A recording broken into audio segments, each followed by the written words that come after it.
भगवान ने प्रहलाद के विश्वास को पूर्ण करने के लिए, प्रहलाद के वचनों को पूर्ण करने के लिए खम्भ से प्रकट हो गए महाराज। इससे पहले हमने सुना था कि कौशल्या के गर्भ से राम जी आए, देवकी के गर्भ से कृष्ण आए।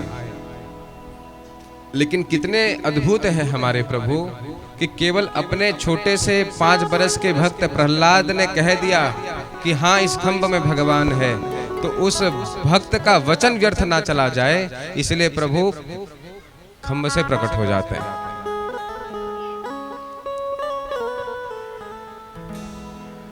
हम भक्तों के पास यदि कुछ है प्यारे तो होता है विश्वास। यदि आप भक्त हैं तो आपकी सबसे बड़ी संपत्ति कुछ है तो वो होता है विश्वास। जब भक्त विश्वास रूपी पालकी पे बैठ जाता है, पहले जब कन्या की विदाई होती थी ना, कन्या ससुराल को जाती थी, तो आप देखना उसे पालकी पर बैठा करके पहुंचाया जाता था। जो कहार होते थे ना उसके ढो करके लेकर जाते थे। उसे पता नहीं होता था कि कहाँ जा रही है, बस बैठ जाती थी विश्वास पूर्वक कि हाँ मुझे ससुराल तक पहुंचा दिया जाएगा। उसी प्रकार प्यारे भक्त का जीवन होता है। एक बार प्रभु की शरणागति स्वीकार कर ली, कहते हैं ना कि बिनु विश्वास भक्ति नहीं, तेहि बिनु मिलहि न राम। यदि राम को प्राप्त करना चाहते हो तो सबसे पहली सीढ़ी होती है विश्वास करना सीख जाओ महाराज। तर्क वितर्क कुतर्क के चकल्लस में, चंगुल में जब तक आप फंसे रहोगे तब तक भगवान की सत्ता का दर्शन तुम्हें होने वाला नहीं है। यदि प्रहलाद जैसा विश्वास आ जाए प्यारे, अरे जैसे आकाश हमें दिखता नहीं है, लेकिन आकाश की सत्ता को हम नहीं नकार सकते महाराज, है तो लेकिन दिखता नहीं है। उस प्रकार भगवान तो कहते हैं कि अहम सर्वेषु भूतेषु, मैं सब जगह विद्यमान हूं,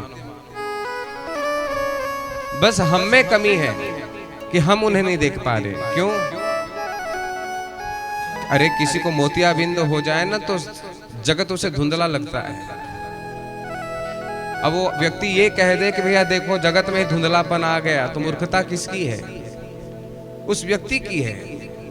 अरे भैया तुम में दोष है, तुम अपना इलाज कराओ आंख का, आंख का इलाज करवा लोगे, मोतियाबिंद का इलाज हो जाएगा तो जगत भी स्पष्ट नजर आएगा।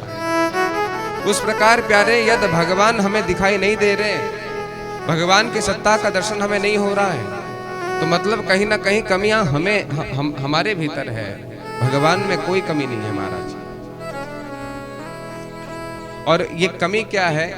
ये रोग कौन सा लगा हुआ है जिसके कारण हम भगवान को नहीं देख पा रहे हैं, भगवान की सत्ता का दर्शन नहीं कर पा रहे हैं? उस रोग का नाम होता है मैं और मोर तोरते माया। ये ऐसा भवरोग है प्यारे, जब तक इस भवरोग का इलाज ऐसे पंडाल पर बैठकर आप नहीं करोगे। इस मैं की बीमारी बहुत खतरनाक होती है। कल मैंने आपको सुनाया ना कि दक्ष को जैसे पद मिला तो हमेशा मैं करने लगा, तो अंत में बकरे का मुंह धारण करना पड़ा। ये मैं बहुत खतरनाक होता है। और देखो संसार में 2 तरह का मैं होता है। एक मैं तो वही है जो तुम असली में हो, और दूसरा मैं बोले नकली वाला मैं।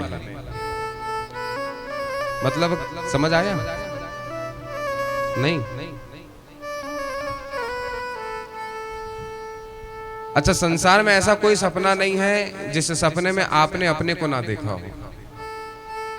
जब भी हम सपना देखते हैं तो उस सपने के भीतर अपने को देखते हैं। और कहते हैं जे सपने सिर काट ही कोई। जब तक उस सपने में रमे हुए हैं, यदि कोई आकर हमारा हाथ काट जाए ना तो हमें उतनी ही पीड़ा का अनुभव होगा जितना कि हकीकत में होता।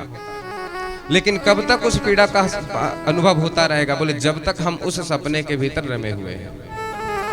जब तक उस नकली मैं में रमे हुए हैं तब तक तो खूब कष्ट मिलेगा, खूब दुख मिलेगा। लेकिन एक बार आप जागृत हो गए, सपने से जाग गए, उसके बाद सारी पीड़ा उसी समय समाप्त। मतलब जब आप असली मैं में आ जाओगे, और उस असली मैं में आने के लिए ही कथा है महाराज। एक बार मेरे गोविंद को जान लिया, मेरे कृष्ण को जान लिया, मेरे नरसिंह भगवान को जान लिया, तो प्यारे फिर सपने हो ही भिखारी नृप रंक नाकपति होई। इस सपने का भ्रम खत्म, लेकिन जानोगे कैसे? कौन जान सकता है प्यारे? सोई जानई जेहू देहि जनाई, जानत तुम ही होई जाए। सोई जाने जेहू देहि जनाई। कौन जान सकता है? बोले प्रभु जिसे आप जनवाना चाहते हैं, केवल वही आपको जान सकता है।